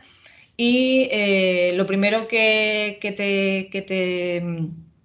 te ofrece, porque se supone que esto es para un campo que aún no está hecho, es definirte una ecuación de manera que definas luego la altura de tus postes. Es decir, para conseguir tener un ángulo que la luminaria incida con un ángulo superior a 25 grados, necesitas que la altura sea X, ¿no? Pues esta altura te la define con esta fórmula. Y bueno, gracias a eso pues ya puedes definir de forma lo más óptima posible la altura de tus postes. Igualmente también define una serie de zonas donde no instalar ningún tipo de iluminación artificial. En este sentido, los campos más óptimos son los que tienen toda la línea con luminarias, es decir, que la luz venga desde los laterales del campo de la forma más homogénea posible. Y aparte luego también nos permite tener luminarias en la zona del córner, ¿no? Pero que en ningún caso haya iluminación en los fondos para evitar el deslumbramiento para los atacantes y para los porteros, ni en la zona de los saques de esquina. Igual que para niveles FIFA, digamos, y para competiciones muy elevadas, este mismo documento también nos ofrece una serie de recomendaciones para niveles más bajos de competición, ¿no? Y como vemos, va desde el nivel más bajo, donde una de las ubicaciones más comunes son dos postes opuestos 2 a 2. Y luego si vamos subiendo, pues nos va recomendando que cada vez haya más postes, de manera que cada vez lleguemos a esa distribución que veíamos antes de que la línea de banda esté homogéneamente iluminada. Y de nuevo se repite la misma prohibición de ubicar luminarias detrás de las porterías y en las zonas de las esquinas. Bien, esta es la tabla con las iluminancias que pide la FIFA para sus campos, tanto en la iluminancia vertical, que nos está pidiendo más de 2000 lux para la cámara hacia la dirección de la cámara fija, como la iluminancia horizontal, que nos pide una media de 3500 lux, así como las uniformidades, ¿no? Si nos paramos a comparar con lo que nos pide la norma 12.193 para el mismo deporte, y si nos fijamos en la clase 1, que como veíamos antes es lo que considera, la normativa considera unas competiciones, competición internacional, vemos que si no tuviésemos en cuenta esta serie de normativas un poquito más específicas, estaríamos en un error, puesto que por proyecto buscaríamos 500, pero realmente lo que nos están solicitando será algo mucho más elevado, ¿no? Quizás no llegar al nivel de FIFA, ¿no? Pero sí estamos buscando un nivel mucho más elevado que estos 500 LUCs que nos solicita la normativa 12.193. Por tanto, es muy importante, a medida que vayamos subiendo de competición y subiendo de categoría nuestro campo nuestra instalación deportiva, siempre buscar esas normativas más específicas y dejar un poquito más de lado, entre comillas, la 12.193. Bien, lo siguiente que voy a comentar muy brevemente va a ser cómo trabajamos en el software de cálculo. En nuestro caso, desde el departamento trabajamos en Dialux 4.13, pero bueno, cualquier modelado es similar, ¿no? Me voy a centrar únicamente en las distribuciones desde poste, pero y principalmente exteriores, pero porque ya el compañero ha comentado las instalaciones interiores y laterales, ¿no? Y bueno, sería redundante. Muy brevemente, que el modelado básicamente necesitarías las medidas del campo, como hemos dicho antes, si es un campo estándar como el baloncesto, el fútbol sala o el voleibol, ya serían unas medidas estándar que vienen definidas en el propio software. Y luego insertar esa trama de cálculo que, como veíamos antes, se define en la propia normativa, y podemos cambiar el número de puntos de medición y de cálculo para que así, como comentaba antes Marc, se parezca lo máximo posible a la trama en la que luego van a estar midiendo in situ en el campo. En el caso de la iluminación desde postes, lo más importante, como ya dije antes, es establecer muy bien sus posiciones, sus alturas, sus coordenadas, es muy, muy, muy importante. Y desde el software lo que hacemos es utilizar una herramienta que nos permite mover todas las luminarias de forma simétrica entre ellas, de manera que moviendo un poste o moviendo las luminarias que hay en un poste, movemos a la vez todas las demás luminarias de los otros 3 postes restantes. Esto es muy útil cuando los postes son simétricos y son idénticos entre sí, puesto que obviamente la distribución que va a generar va a ser completamente homogénea. Pero puede ser que esto no sea así, y en cuanto tengamos algún poste que no sea simétrico con los demás o tengan diferentes alturas, que también puede ser el caso, pues se generarán una serie de distribuciones que ya no serán simétricas, ya no serán tan homogéneas, y será muy complicado el hecho de tener que calcular toda la serie de datos que hay que conseguir en base a estas distribuciones tan irregulares, ¿no? De manera que se hace bastante tedioso y bastante complicado el calcular todos los datos necesarios, ¿no? Y bueno, en general, aunque ya se comentó antes de todo el tema de las ópticas, en general vamos a utilizar ópticas simétricas y intensivas para llegar a las zonas más lejanas del campo, y luego las ópticas simétricas un poquito más anchas para llegar a las zonas más cercanas a los postes, ¿no? Bueno, como este tipo de óptica, por ejemplo, sería de 30 grados, sería una de las ópticas típicas para iluminar las zonas más lejanas. Y bueno, en el caso de las ópticas asimétricas, pues este sería uno de los usos más comunes de ese tipo de ópticas, por ejemplo, los campos de pádel, que nos permitiría llegar con más facilidad a las esquinas, que siempre son las que se quedan un poquito más desnudas, más faltas de luz, digamos, ¿no?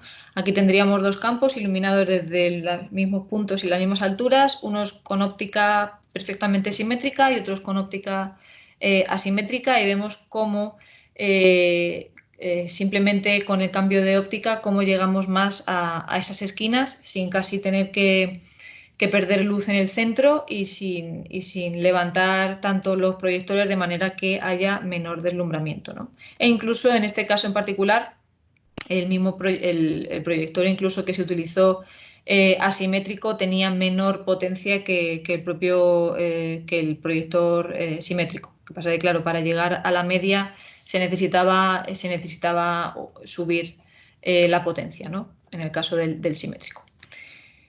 Y bueno, por último, comentar todos los cálculos y los resultados que tenemos que presentar de cara a la presentación de un proyecto, sobre todo ya de mayores, de competición de mayor categoría, ¿no? En este sentido, básicamente la iluminación horizontal y la vertical serían los datos más importantes, así como las uniformidades, y luego también los resultados relevantes del deslumbramiento o GR, como se comentó antes. Y por último, la contaminación lumínica y la variación de los resultados, que esos generalmente en los campos de menor categoría no se suelen solicitar, pero a estos niveles sí que será también necesario presentarlos. Como ya se vio antes, la iluminancia horizontal es la cantidad de luz que incide sobre la superficie del campo. Como se dijo antes, la norma pide este dato a nivel de la superficie de juego, es decir, a cero, pero sí es cierto que a medida que se va subiendo de categoría y te metes en normativas UEFA, FIFA o americanas, se va subiendo, digamos, de altura y se piden a 1 metro como lo hace la FIFA o a 0,25 del suelo como lo hace la Conmebol en América, ¿no? Esta iluminancia horizontal, como se vio antes, se define en base a un número de puntos de cálculo que se ha generado en la trama de cálculo PA, que es al fin y al cabo la que está dentro del propio terreno de juego.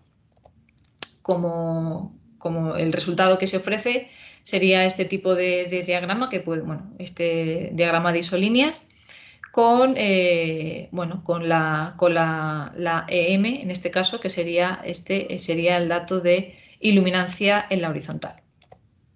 Igualmente, para la vertical, como ya se explicó antes, sería pues la cantidad de luz que se da de forma perpendicular al terreno de juego, mirando siempre hacia la cámara de televisión. Este dato sea siempre muy importante, puesto que luego de cara a realizar el proyecto habrá que proporcionar más luz hacia este ángulo de visión para que la cámara tenga ese nivel solicitado, ¿no? Y por tanto, siempre es muy importante saber en qué banda va a estar situada la cámara fija principal del campo. Luego ya si hay cámaras móviles o cámaras secundarias fijas, también habrá que considerarlas, obviamente, y también en base a eso las propias normativas indican los valores que hay que conseguir, ¿no? También la altura de medición, como se veía antes, lo establece la norma y suele estar alrededor de 1 metro. Y bueno, como comentaba antes, la misma trama de cálculo PA que veíamos antes será la que utilicemos también para calcular la vertical. Y nada, la vertical siempre será superior. Bueno, son necesarios datos muy elevados de iluminancia vertical, de manera que para conseguir este dato tan importante o tan elevado de vertical hará falta una mayor cantidad de luz también en la horizontal. Y como detalle, la vertical únicamente se exige, es muy importante a la hora de realizar cualquier tipo de proyecto, pero como tal, como exigencia, solamente será para campos retransmitidos por televisión. Y este sería el mismo campo de antes de la horizontal, pero sin embargo, esta sería sus isolíneas para la vertical hacia esa dirección de cámara. Vemos como, si comparáramos con la imagen de antes, como si hay una diferencia para la misma disposición de luminarias, como las isolíneas son distintas. El GR, como ya se ha dicho antes, es el grado de deslumbramiento o de molestia que se produce debido a los ángulos de las luminarias.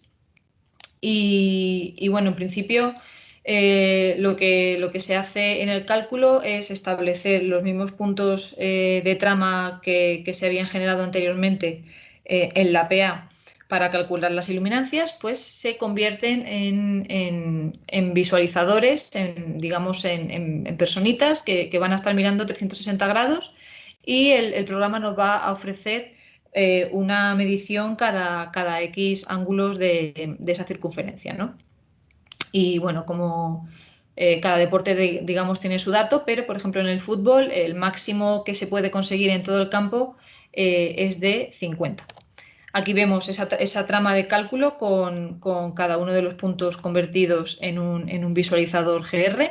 Y aquí abajo podemos ver cómo nos indica la ubicación de la persona que está mirando, la altura a la cual se está realizando la medición. Y bueno, estamos viendo que el programa va a hacer cálculos de 0 a 360 grados, es decir, en los 360 grados de esta circunferencia, y va a hacer una medición cada 15 grados. Y bueno, aquí vemos como el dato, por ejemplo, en este caso, el dato máximo sería 37, en el segundo caso 39, etcétera, etcétera, ¿no? Y veríamos con estas rayitas rojas que aparecen en el punto de cálculo hacia dónde está direccionado ese máximo de dato GR para cada uno de ellos, ¿no? Bien, sin duda el dato más complicado de conseguir de cara a cualquier proyecto de iluminación deportiva, ya sea más o menos importante su categoría de competición, va a ser sin duda las uniformidades. La U sub 2 sería la relación entre el mínimo y el máximo entre el mínimo y la media de los valores conseguidos en la trama. Esta es la uniformidad que se exige para cualquier tipo de instalación deportiva y digamos que bueno, es el común, el que siempre se exige por norma. Y la U sub 1 sería el valor entre el mínimo y el máximo.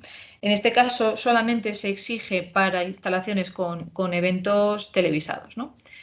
Y bueno, conseguir que U sub 1 y U sub 2 sean elevados a la vez es bastante complejo de conseguir, sobre todo en campos que no tengan simetrías.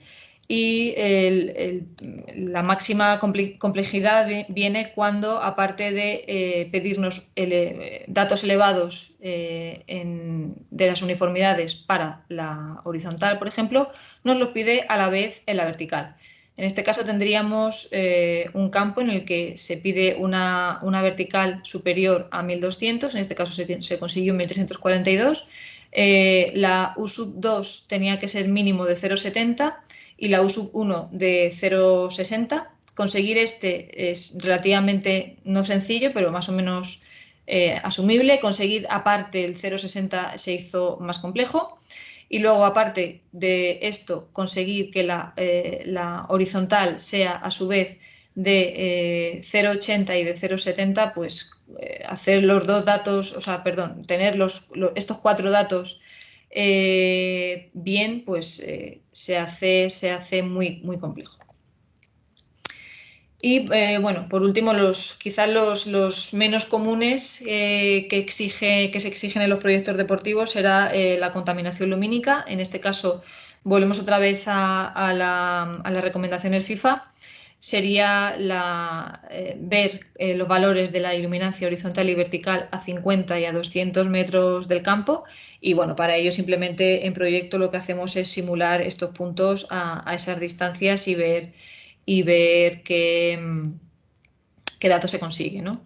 Por supuesto, estamos hablando de instalaciones con muchísima luz instalada y, bueno, pues obviamente habrá que tener siempre muy en cuenta estos datos de contaminación lumínica, intentando siempre utilizar luminarias de tipo cut-off, es decir, que no emitan luz hacia la vertical, o instalar algún tipo bueno, pues de apantallamiento para evitar perder luz hacia los laterales o hacia la vertical.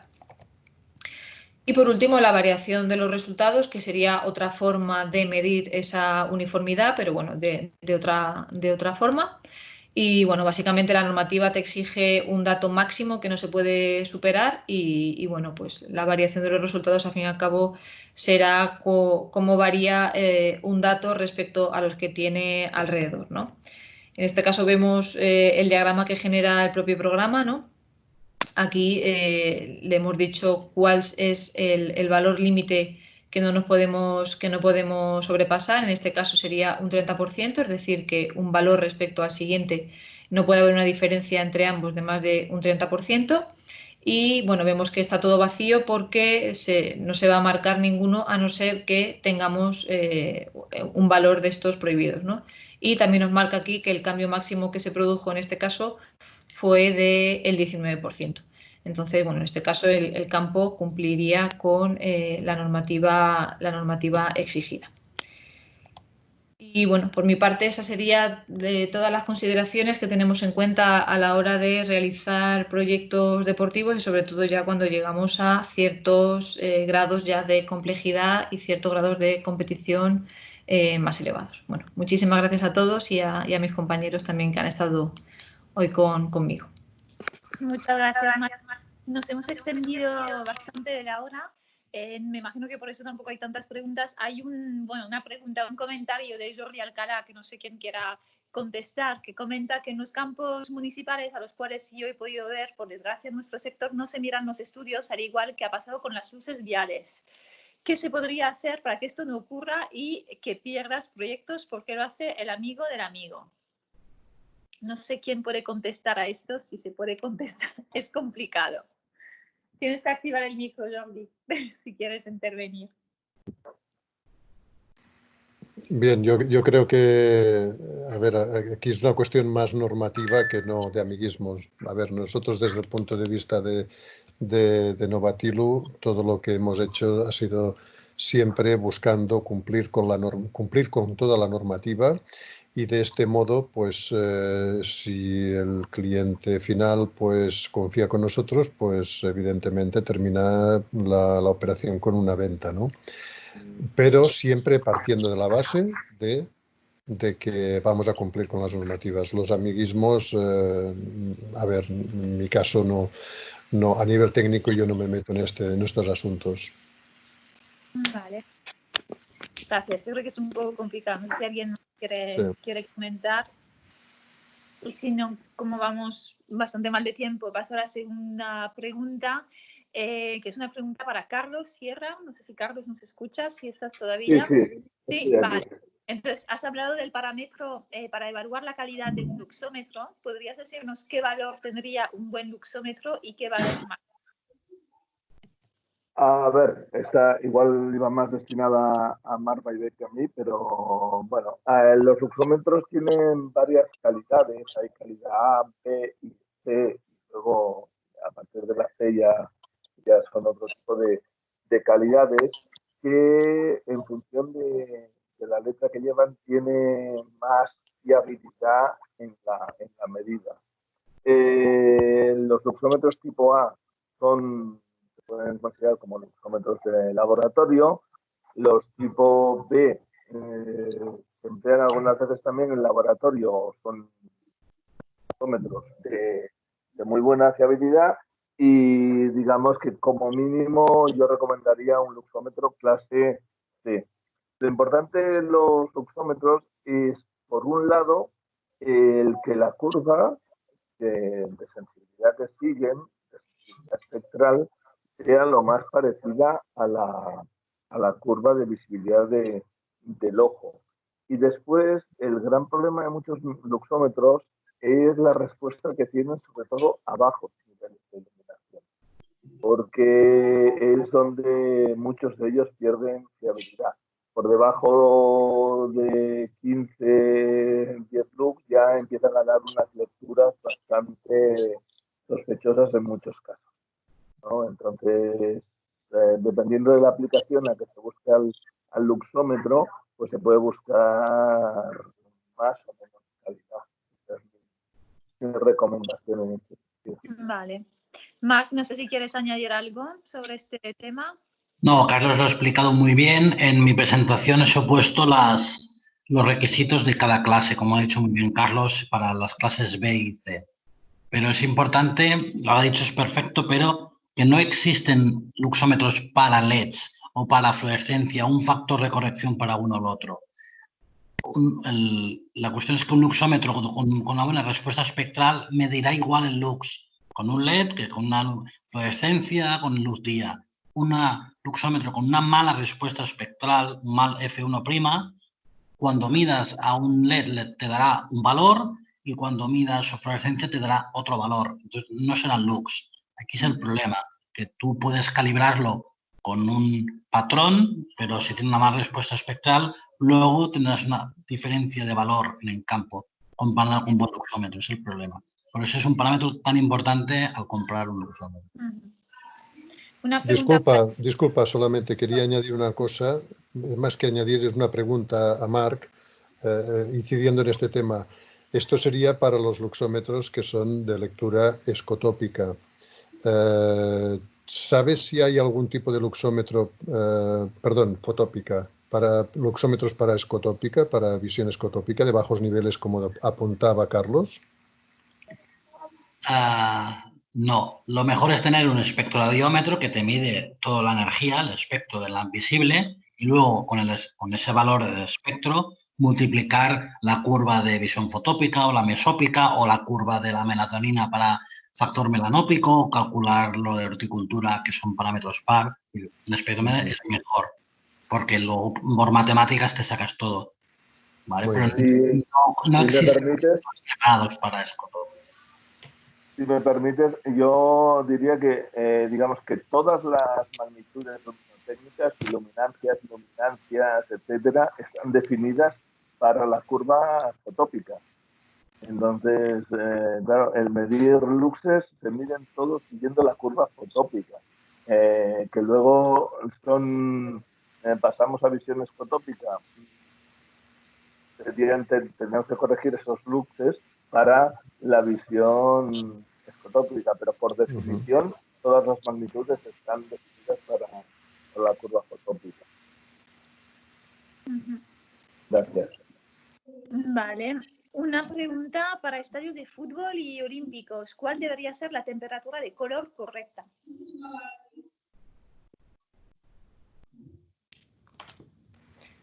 No sé si hay una temperatura tal cual correcta, ¿no? Pero yo creo que en general la que se utiliza normalmente entre 4.000 y 5.000, yo creo que es correcta. A ver, quiero añadir una cosa. Es correcta, pero digamos que a nivel de retransmisión televisiva es más correcta la de 5.700 grados Kelvin. Lo digo porque es un patrón de filtraje de las cámaras de televisión. Trabajan mejor a 5.700. Vale. Y luego, Marc, no sé si esto se lo puedes hacer así. Tengo una pregunta para ti, que es, ¿podrías explicar la tabla, o sea, las columnas de la diapositiva óptica, orientación de los proyectores? No, esto no es mío. ¿No? ¿Quién No, es de Jordi, yo creo. Sí, lo de la tabla. Hombre, a ver, sí, podemos, vamos a ver, un segundito. Podríamos compartir un momento y lo vemos inmediatamente. Creo que lo veis, ¿no? Ya, esto más o menos. Sí. Ahora pongo la tabla, perdón. Vamos a ver. Vamos a poner la tabla muy rápidamente porque, a ver, es algo laborioso, pero fijaros. Aquí tendríamos, en primer lugar, la identificación de la luminaria. Esta luminaria, ¿dónde la encontramos? La encontramos en esta posición. en el eje X, en el eje Y y en el eje Z. El Z es la altura, ¿eh? El eje X es este eje de aquí, el horizontal, el vertical sería el eje Y, la posición en esta zona del campo, y el eje Z sería la altura. A partir de aquí, una vez localizado dónde tenemos este proyector, vamos a suponer que está aquí, en este, entonces tenemos el punto de irradiación. ¿Hacia dónde debe enfocar este proyector? Pues debe enfocar a esta posición del eje X y esta posición del eje Y. Y lógicamente enfoca en el suelo, a la posición 0 del eje Z. ¿De acuerdo? Y aquí te da el ángulo de inclinación del proyector, hacia abajo. Con lo cual estás teniendo la posición del proyector y hacia dónde se orienta. Con lo cual tú puedes poner aquí un cono y desde aquí arriba, con la mira telescópica, vas a buscar la posición del cono y ya tienes el proyector orientado. Creo que esto, así resumidamente, sería lo que estábamos hablando. Vale. Pues gracias, si os parece, yo creo que acabamos aquí. Muchísimas gracias a todos los ponentes y a todos los asistentes. La sesión se ha grabado, ¿vale? Entonces la colgaré, como he dicho antes, pues a nuestro canal de YouTube. Enviaré las presentaciones de los ponentes, así como pues la grabación a todos los asistentes. Muchísimas gracias. Y en breve pues, informaremos de los próximos webinars.